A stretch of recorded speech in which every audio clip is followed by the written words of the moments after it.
আমরা যে নামাজ পড়ি না, রিজিক বন্ধ আছে নাকি? আমাদের রিজিক তো বন্ধ হয় নাই। আল্লাহ রাব্বুল আলামিনের প্রত্যেকটা মুহূর্তে আল্লাহর হুকুমকে আমরা অমান্য করি, কিন্তু রব্বুল আলামিন আমরার জন্য একটা বারের জন্য রিজিক বন্ধ করেন নাই, আমাদের চলাফেরা বন্ধ করেন নাই, আমাদের হাত পা ভেঙে চুরমার করেন নাই, আমাদের মস্তিষ্ককে বিলীন করে দেন নাই, আমাদের অস্তিত্বকে বিলীন করে দেন নাই। যতবার আল্লাহ রাব্বুল আলামিনের হুকুম অমান্য করি, কিন্তু আমার আল্লাহ রাব্বুল আলামিন একটা বারের জন্য তার বান্দাকে দূরে ঠেলে দেন না, একটা বার আমাদেরকে দূরে ফেলে দেন না। আমরা প্রতিটা মুহূর্তে আল্লাহর ইবাদত থেকে দূরে আছি, আল্লাহর হুকুম থেকে আমরা অনেক দূরে আছি না?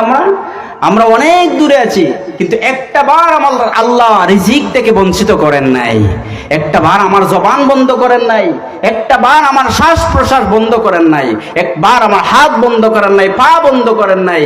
তাহলে বোঝা গেল আমরা আল্লাহকে না ডাকলেও আমার আল্লাহ রাব্বুল আলামিন আপনাকে আমাকে রহমত দিয়ে সব সময় আল্লাহ তাআলা বেষ্টন করে রেখেছেন। সুবহানাল্লাহ।